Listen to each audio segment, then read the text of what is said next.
everybody, Steve Gardner here, My Title Guy, MyTitleGuy.com. You know, one of the things we've done with My Title Guy is we built it up as a great place to go for consumers to get information. Not just about short sale, not just about bank owned, but about real estate agents. As you may know, not all real estate agents are created the same. Some have more experience, some have less. Some specialize in one area over another. Some do REO, some do short sale. So one of the things that I did when I was a title rep is I went after some of the biggest and best agents here in Phoenix. And one of those guys I'm lucky enough to have with me right now, his name is Scott Gibson. At one time, Scott and his team sold more homes than anyone else here in the Phoenix Valley.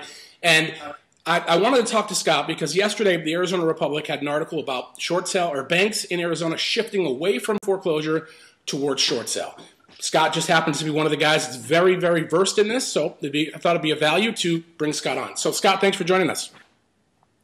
Hey, thank you so much, Stephen, for having me on. I'm really excited about this. Cool. So tell me, so did you see the article about the Arizona Republic, first of all? I did. Okay. I think it's important because for so many years now, so many families have been having to relocate, and this really helps put a more positive spin on what some of the banks are trying to get done. And, you know, realtors, we want stronger communities. We want, you know, home values to continue to increase and people to feel more secure about their purchase. So I think it was a really great message. Good. Okay. So you've been a real estate agent for what, roughly about 19 years here in Phoenix, right? Yeah, the Arizona area. I started in Tucson and worked in some of the outer lane, but the last 12 years have been in Phoenix metropolitan area. Cool. Okay, so, and I know that you're with Remax Prosperity, right, which is a relatively new brokerage here in the Valley, right? Right. We're located in Central Phoenix, right downtown in the Central Corridor, Bethany Home and 7th Avenue, and then we have a second location in Chandler. Oh, sweet. Right off of Ray and the 101. Yeah, and we have a great partner, managing broker out there, and it's been fantastic for us. Okay. So tell me, I know that you did a lot of REO at one point. Now you're going into short sale. So when you're out with a buyer, what is one of the things that what's the most pressing question they're asking you as a trusted advisor when they look at you and they say, should I X? What is that X? Well, working in the REO industry for so long now has given our buyers a competitive advantage in the marketplace. We truly feel that as buyer agents, we can really help them understand how offers are submitted, what the banks are really looking for as far as price, you know, what we can find on the inspection, and then our relationship with those listing agents to make it a smoother transaction. Okay. So in relation to short sale, I know that there's a lot of people that are looking at short sale now as a viable option to foreclosure. Obviously, loan modification hasn't turned out to be what people thought it was going to be. So in relation to short sale, what would your knowledge? I know you can't really talk from a legal standpoint, but from a short sale vantage point, what are the advantages of short sale for consumers over foreclosure? Well, the advantage is actually in having the agent help you identify which short sales have a better chance of being approved. You know, there are thousands of listings on the market right now that the banks have as short sales. And what's important is that your agent representing you as a buyer, or even more importantly, representing you as a seller, absolutely understands what is going to be approved and what's not going to be approved. Because there's nothing more frustrating for a buyer to spend some time, look at a number of houses, really get attached to a neighborhood, write the offer, and then only to find out a few months later that there's no possible way that the bank is going to be able to list or to approve that transaction. Mm-hmm. There's a lot more than goes into it, just an offer and submittal process. There really is an analyzation for the bank to look at what's their net, what is going to be their loss, and then working with that seller, working with that selling agent, and making that transaction happen. Right. So would you say the banks are approving more short sales? Absolutely. The banks want a more stabilized neighborhood, and they want to maintain home values. Short sales do offer both of those advantages over a foreclosure. Let's face it, very few people win in a foreclosure situation. The win in a foreclosure is it gives us as listing agents for banks to make the homes more affordable again. The financing industry is providing better financing, more cost affordable loans that people are really qualifying for. Short sales give the opportunity for the seller, who is the homeowner at the time, to limit their loss. It gives the bank a chance to limit their loss, and the home is better maintained through that whole process. Right. So I know that there's been some confusion as far as what qualifications, at one point there was, you had to miss a payment in order to qualify for a short sale. Then you didn't. Then it was whether or not you were upside down. Then it was, there's just different things. So I think one of the things I'd like to do is put a link at the bottom of this video, first of all, where I'll get the information from you of what consumers, what the kind of the fact and the myths surrounding short sale, where they can go back to you when they have some questions. I know there's a lot of people considering it, and a lot of them are going online and getting information that's not exactly 100% correct. Would you agree with that? I would agree with that. And let me give you the best legal advice in a short sale situation. Talk to an attorney. That's the advice I can give. Any real estate agent that does not advise that, I think, is not doing the consumer the best justice. For minimal fee, speaking with an attorney will solve or at least provide a seller the best direction possible for their situation, because every short sale is more unique than just a transaction. There really is a lot of factors, from taxes to future ability to purchase. There's a lot of things that a consumer needs to understand, and an attorney can provide the majority of those answers. Sure. Okay, so now I know one of the things that there was some confusion about was purchase money versus non. Did you refinance? Have you had anybody ask you about those kind of things? Every time, every conversation in a short sale, just explaining what purchase money is, which the short is, did you use that money to purchase the home? Right. And I think people are looking for something a little bit more trickier, if that's a word, that there's more to it. But that's about as far as the explanation as we go, because, again, we have a great relationship with our attorney, Bill, and, he really takes the time to sit down. He spends about an hour and a half in the first meeting, works through with the potential listing, and really gives them the options. And then when we do get an approval letter from the lender, he'll go over that approval letter with them so that they understand what the ramifications are. So a year from now, there's no surprises. Yeah, that's cool. Yeah, I think there is going to be quite a few surprises coming around the bend, isn't there? There is. The laws change. Now is the time. If people are really interested in listing their home in a short sale situation, this is the time. This is not a situation where you can wait until July of 2012 and then say, hey, I think I'm going to short sale now. What's important for people to understand in a short sale in Phoenix, Arizona, is that the Mortgage Debt Relief Act of 2007 expires on December 31st of 2012. People say, well, Scott, hold on one second. It's 2011. And I say, well, hold on one second. You have to list your home. You have to get the short sale to the bank, get that approved. Now, that could be as simple as a 6-week process. That could be as difficult as a 6-month process. But you don't want to start that process and then be under the gun, because on January 1st of 2013, people have a tax obligation. They have a taxable event if they still are trying to close their short sale. And, we don't know what's going to happen in the political climate. We don't know if the current administration or the next administration, depending on how the election goes next year, are going to extend that. It expires this December. Right. See, now I'm 10 years in the title industry, and I didn't even know that. I'm not a real estate agent, right? Right. That's great. Well, and I think a lot of real estate agents don't know that. I think that a lot of people don't. And so we're trying to get the word out there that if you're trying to sell your home in Phoenix, Arizona, you can talk to us, and we can help you. Great. Okay, so let's switch a little bit. Obviously with the bank's not doing so many foreclosures and doing short sales, hopefully that'll stabilize the market a little bit. Hopefully we'll see prices start to go up a little bit. As far as prices go, what kind of things are consumers asking you when you're out looking at homes? What kind of things? Are they worried about prices going up? Is it going down? What's going to happen?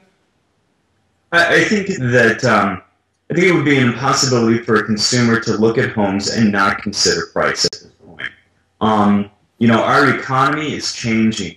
We are more value-oriented than ever before. And here's the important reason. The difference between today and 5 years ago is it's more of our money, not somebody else's money. Right. You have to put more money down. All of a sudden now buyers have more skin in the game. Mm-hmm. There is no better time for a buyer to find a house now than there has been in our entire generation. And I feel very lucky to be a part of that. We have helped more families find affordable homes in the last 5 years than I could have possibly ever dreamed of doing in my career. So when they say, our price is going to go lower, that's a crystal ball that nobody really has. But this is what I do know, is that since about June of 2010, we've been bouncing at about $105 to $119 a square foot in the Phoenix metropolitan area.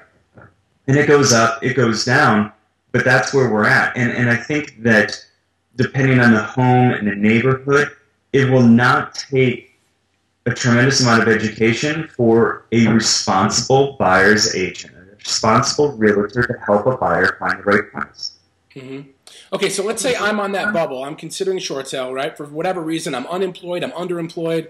I'm going through a divorce situation. Obviously, when the economy goes bad, there's a lot of ancillary things that happen. If I'm considering a short sale, and I do it, one of the considerations I'm going to have, and it's hard when you own a house to go to live in an apartment, right? It's not an easy, right. It's not an easy thing to do. So one of the things that I would be wondering is how long after I short sale can I buy another house? Can you give us some insight on that? I can give you some insight on that. The economy we have changes. So the insight I'm going to give you is information as of now, as of today. As the economy continues to expand and grow, they might become more advantageous. What I don't think that the lending community is going to tighten any more than it already is. I think that it only has more to relax. And it does matter, and again, this is why we need to talk to an attorney, is it matters what type of a loan that you are going to be short selling on or that you defaulted on. A Fannie Mae foreclosure could be 7 years from the trustee date. However, if you're looking for a VA, it could be 2 years from the trustee sale date. A short sale, it could be as soon as 2 years with an 80% loan to value. FHA loans could be 3 years from completion date. Each and every buyer and each and every seller is such a unique consideration that it really does need to be broken down, and that's why we encourage everybody to come into the office and sit down and we go through it. Yes. It's a very simple grid form. We have lender partners, Cobalt Mortgage, I'd like to throw that out to them. They will take the time and really work with you. Sure. Okay, so 19 years in the real estate. I know you said you don't have a crystal ball, okay? But let's say, I know you have kids, right? Let's say your kids are old enough to buy a house today, right? What do you see the market doing in the next year, the next 12 months? Where do you think we're going to be? I think inventory is going to be an issue. I think that institutions are now slowing up the amount of properties that they're foreclosing on. They're, as the newspaper pointed out, they are moving towards short sale. So that stabilizes the inventory. I think that the next year, prices are not going to go up. I think prices are going to hold the same. I think that the lending environment is going to continue. I don't think it's going to get any tighter. If my kids were ready to buy, I would tell them, now's the time to buy. But I've got to get one of them out of high school and one of them into high school before they can even get to that point. Sure.